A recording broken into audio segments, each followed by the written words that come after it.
My name is David Rosenthal. I'm a pediatric cardiologist and the medical director of the program for pediatric heart failure, heart transplantation, and mechanical circulatory support at Lucile Packard Children's Hospital, which we call the PACT program.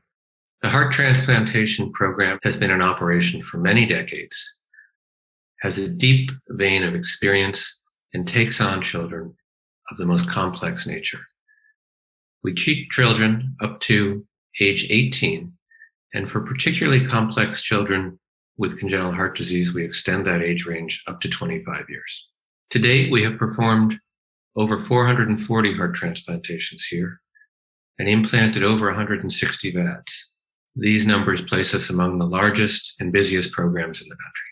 I went into pediatric cardiology because I love working with children, and I love working with children in a setting that allows me to get to know the child and the family over a period of time and to help them deal with a difficult and complex medical problem, such as we often encounter in pediatric cardiology. At the most basic level, the job of the heart is to pump blood through the body, to deliver nutrition and carry oxygen to all the tissues of the body. Heart failure develops when the heart is unable to do that job effectively. In children, heart failure can develop from a variety of underlying causes. These include dilated cardiomyopathy, hypertrophic cardiomyopathy, and some forms of congenital heart disease. Often, heart failure can be treated with medications. On some occasions, other therapies such as ventricular assist devices or heart transplantation may be necessary. Heart failure in children is comparatively rare, but even so, there are as many as 15,000 children each year who require hospitalization for the treatment of heart failure. Many of these children will respond to medical treatment, but approximately 500 children each year undergo heart transplantation in the United States as a treatment for advanced forms of heart failure. Ventricular assist devices are pumps that help the heart to function when medications are no longer enough. These devices are usually implanted surgically. They can support either side of the heart, the right ventricle or the left ventricle, and they help preserve the function of the kidney and lung and liver during times of extreme heart failure. Stanford has pioneered the use of these ventricular assist devices, or VADs, in children of all sizes.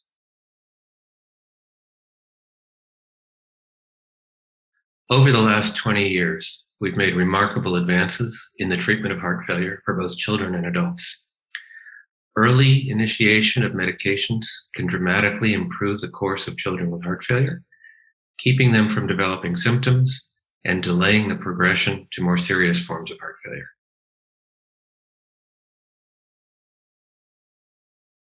People frequently want to know what is the right time to think about heart transplantation when there's a child with heart failure.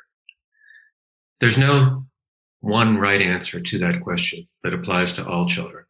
But in general, we think about heart transplantation when children are becoming more ill despite having a full spectrum of heart failure medications provided, or when their symptoms are becoming significant on a daily basis.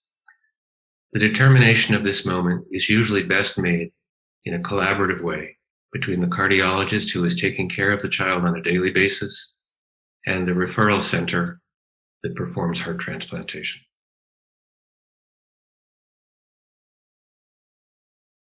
Hearing that your child might need heart transplantation can be very frightening. Many people wonder what are the next steps to take. Generally, at the time that this decision is made, a child will be referred to a heart transplantation center for a complete evaluation of their heart failure medications, alternative therapies, and consideration of heart transplantation. This evaluation may take several days and is often followed by an ongoing relationship with the referral center to help identify other alternative therapies that may be relevant over time.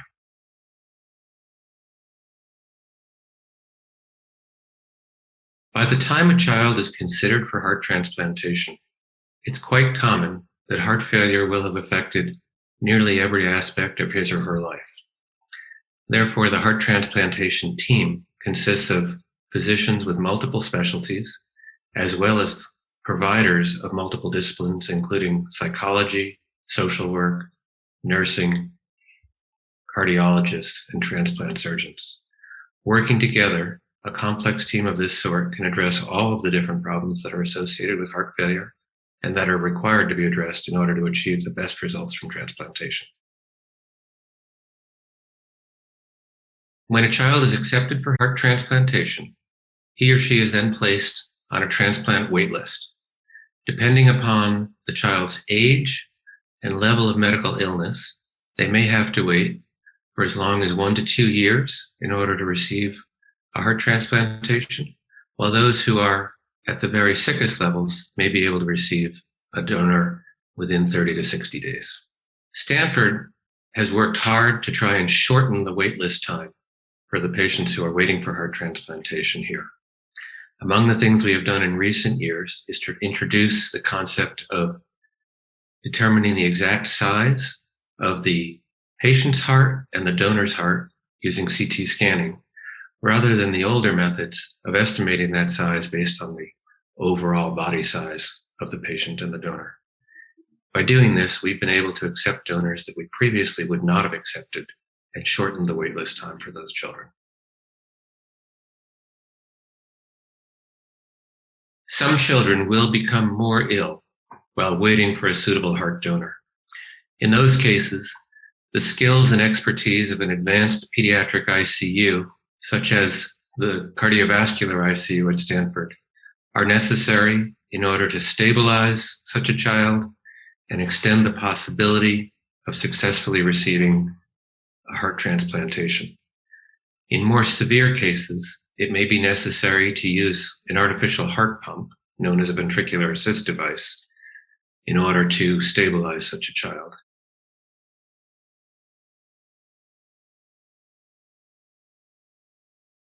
While waiting for heart transplantation, very often we are concerned about the impact of the heart failure on other organs in the body, and in particular on the kidney and liver. Through careful medical management and a multidisciplinary team, we're able to minimize these complications, but they do require very careful attention and can still complicate both transplantation and recovery. For most children with heart failure, transplantation of the heart alone will be sufficient, even if there is some pre-existing concern about liver and kidney function. However, for a fraction of children, multi-organ transplantation may be required, either heart and liver or heart and kidney. Stanford has particular expertise in performing these most complex of operations with excellent results and really outstanding long-term outcomes.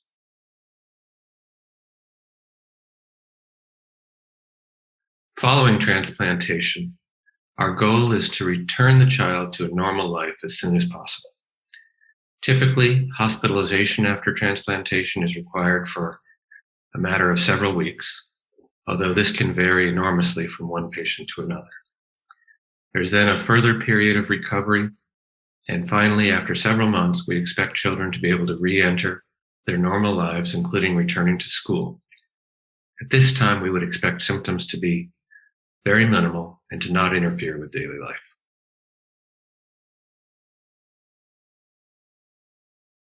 Following transplantation, we expect roughly 93 to 94% of children to survive the first year, including all of the challenges associated with transplantation itself, as well as hospital recovery. Looking out to 5 years, approximately 80% of children will survive transplantation and remain in good health.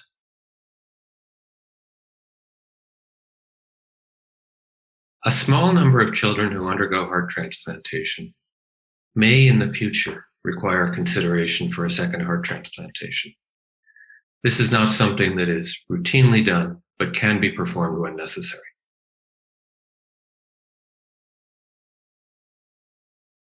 Following heart transplantation, children do require medications for life. These are given in order to prevent the body from attacking the donor heart. and these medications are known as immunosuppressive medications. Mm-hmm. Generally, these need to be provided under the direction of an experienced transplant center.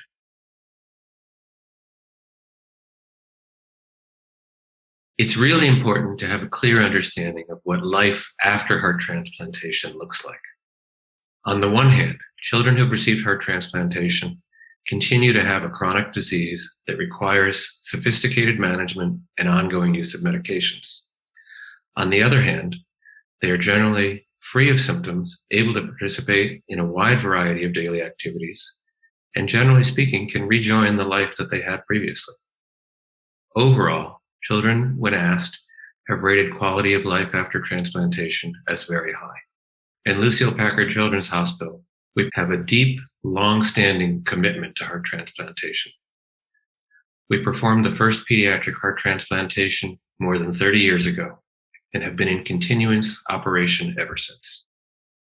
The PACT program was established in order to bring together the care of children with heart failure and heart transplantation, recognizing that these are in fact the same children at different stages of illness. This program has been very successful in allowing us to focus on the best long-term treatment choices for children with heart failure and for those with severe forms of heart failure who go on to require heart transplantation. Because the heart transplantation program here sits within a broader heart center with tremendous surgical and medical expertise, we're able to take care of children with very complex needs in heart transplantation that other centers might be reluctant to treat. We tackle a very complex mix of patients, and even with that mix, continue to achieve survival rates equivalent to programs that have a less complex mix of patients. Our outcomes are outstanding.